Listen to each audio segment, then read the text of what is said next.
¿Y a ti? Jonás ha completado una misión de predicación muy exitosa. Puede viajar a casa, lleno de gozo y acción de gracias por el gran poder de Dios para cambiar incluso los corazones más malvados y violentos. Al menos eso es lo que podríamos esperar. A lo largo del libro de Jonás, el profeta se ha registrado bastante bajo en cualquier escala de comparación con todos los paganos con los que se ha encontrado. En el primer capítulo, los marineros y su capitán perciben el poder de Dios en la tormenta del mar y lo adoran. Los malvados ninivitas del capítulo 3 responden con verdadero arrepentimiento a Dios. Incluso el monarca pagano de Nínive se somete humildemente a la autoridad soberana de Dios, reconociendo que el Señor no estaba obligado a salvar la ciudad. Jonás capítulo 3 verso 9. Jonás obedece a Dios solo después de las medidas divinas más dramáticas. Y en el capítulo 4, sigue siendo hostil. Sí, Dios ha tenido muchos más problemas con su profeta que con el más derrochador del mundo gentil. En el cargo que se le dio, a Jonás se le había encomendado una gran responsabilidad. Sin embargo, aquel que le había pedido que fuera pudo sostener a su siervo y concederle el éxito. Si el profeta hubiera obedecido sin cuestionar, se habría ahorrado muchas experiencias amargas y habría sido bendecido abundantemente. Patriarcas y Profetas, página 266. El estilo narrativo del capítulo 4 contrasta marcadamente con los otros 3 capítulos. Consiste casi enteramente en conversación. El primer capítulo del libro de Jonás es una narración histórica directa con solo 2 breves diálogos. El segundo capítulo presenta la oración poética de Jonás desde el interior del gran pez. El tercer capítulo retoma la progresión histórica. Ahora, en el capítulo 4, la narración de repente se ralentiza. Hacemos una pausa de seguir los eventos a través del tiempo y escuchamos en cambio 2 conversaciones notables entre Jonás y Dios. Aquellos que han analizado a fondo las características estilísticas de las narraciones bíblicas han notado que los diálogos incluidos dentro de tales narraciones son características importantes. Las conversaciones generalmente incluyen temas críticos para comprender la narrativa. Este es ciertamente el caso en el libro de Jonás. Lo que le ardía a Jonás, la gracia de Dios. Los capítulos anteriores contienen fragmentos de conversaciones, como la vez que los marineros y el capitán hablaron con Jonás durante la tormenta y la vez que Jonás respondió a los marineros, Jonás capítulo 1 versos 8 y 9. Sin embargo, en el capítulo 4 encontramos 2 diálogos entre Jonás y Dios. Y, como era de esperar, están cargados de problemas profundos. El capítulo comienza con una idea de la disposición actual de Jonás. El texto usa un lenguaje fuerte para describir la respuesta del profeta a la generosa gracia de Dios hacia Nínive. Se desagradó mucho a Jonás y se enojó. Jonás 4 verso 1. El hebreo original expresa la misericordia inesperada de Dios hacia la ciudad como un gran mal para Jonás. Lo que hubiera causado gran dolor al Señor, el castigo de Nínive, hubiera complacido al profeta. Pero la aceptación de Dios del arrepentimiento del pueblo enfureció a Jonás. La frase dice literalmente, le ardía o le quemaba. El amargo resentimiento de Jonás aparece inmediatamente después del anuncio de que Dios ha concedido el perdón a Nínive, Jonás 3 verso 10. El profeta ha visto que su predicación trajo un arrepentimiento de toda clase de personas en toda la ciudad. Uno pensaría que estaría encantado. Pero el Señor no ha castigado a Nínive, y esto enfurece a Jonás. La fuerte expresión en el idioma original indica que la amarga ira de Jonás brotó de lo más profundo de su ser. Es como un niño con una rabieta. Jonás 4 verso 1 retrata vívidamente a Jonás expresando su ira ardiente mientras se enfurece. El vuelco de Nínive ha disgustado mucho al petulante profeta.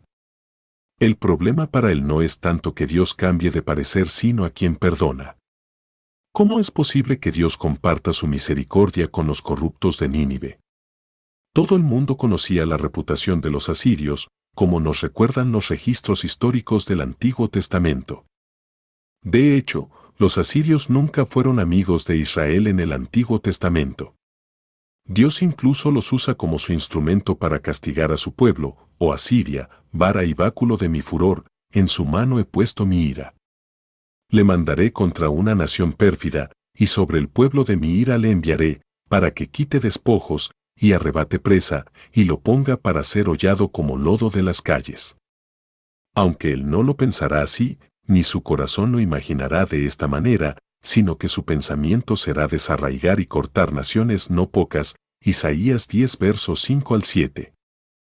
Debido a la repugnante reputación de Asiria, Jonás está convencido de que Dios no es lo suficientemente estricto con su gracia. Él es demasiado libre con su misericordia. Los ninivitas deberían sufrir las consecuencias de su maldad y violencia. El perdón divino ofende a Jonás, y está furioso. Curiosamente, al menos, la situación lo obliga a orar. Pero su oración también es reveladora. La verdadera razón para huir, quería la muerte de los ninivitas. Y oró a Jehová y dijo, ahora, oh Jehová, ¿no es esto lo que yo decía estando aún en mi tierra? Por eso me apresuré a huir a Tarsis, porque sabía yo que tú eres Dios clemente y piadoso, tardo en enojarte, y de grande misericordia, y que te arrepientes del mal. Jonás 4 verso 2. Es la segunda oración registrada de Jonás. Su primera oración, Jonás 2 verso 1, brotó de un hombre atrapado dentro de un gran pez. Ahora está angustiado por la ira. Sin embargo, en ambas ocasiones, Jonás ora para justificarse, ¿no es esto lo que yo decía? Jonás 4 verso 2. Ahora, por primera vez, Jonás realmente reconoce la razón por la que originalmente trató de evadir su llamado divino a Nínive. Admite por qué inicialmente trató de huir de su responsabilidad. Jonás incluso confiesa que trató de escapar a Tarsis, empleando el mismo verbo usado anteriormente en Jonás 1 verso 3. Jonás se levantó para huir de la presencia del Señor a Tarsis. Y una vez más el autor le recuerda al lector el pánico de Jonás cuando decidió evitar el llamado divino. Así que ahora está confirmado. Por sus propias palabras, el gran predicador admite que no ha tenido absolutamente ningún respeto por los ninivitas. Incluso está seguro de que tiene razón al reaccionar de la forma en que lo hace.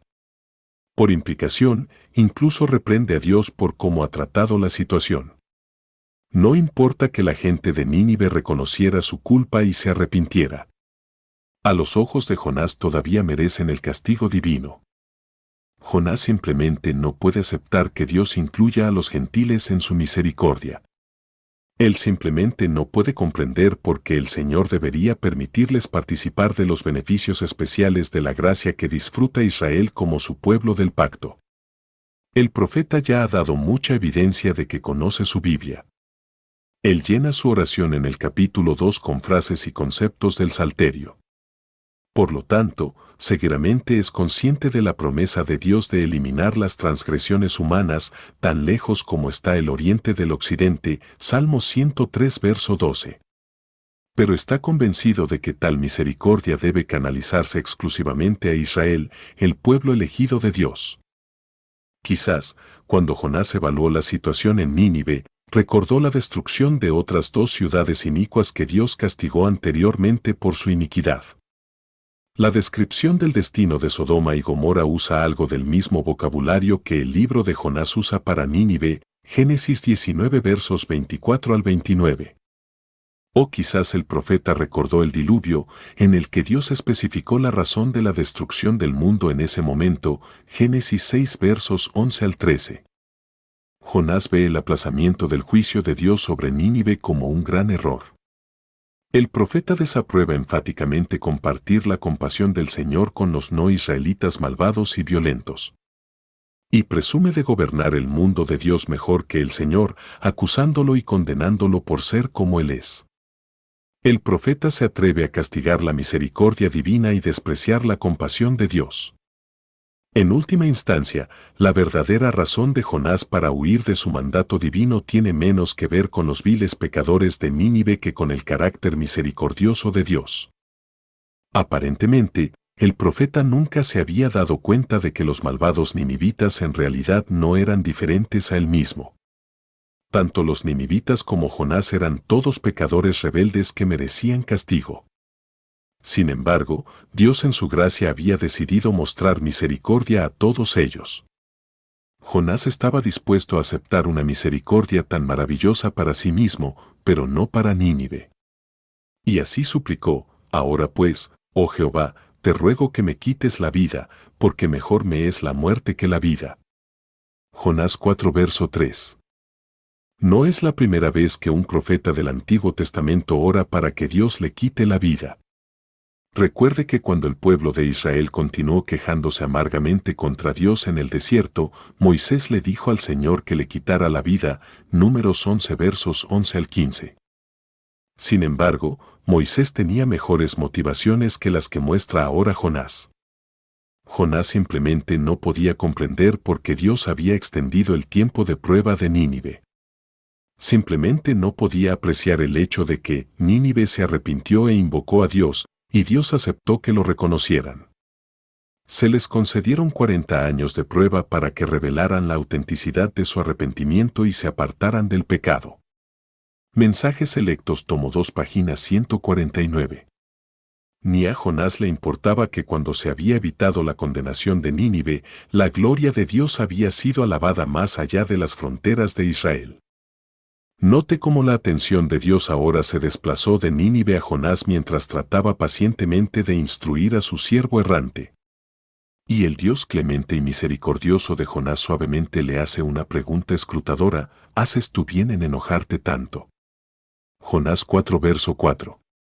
Dios lo instó a reconsiderar su rencor. La respuesta del Señor es sorprendentemente suave.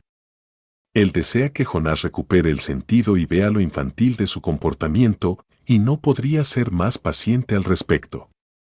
Ayudar a su testarudo profeta a convertirse en un creyente más maduro parece ser uno de sus principales objetivos, tan importante para él como lo fue la salvación de Nínive.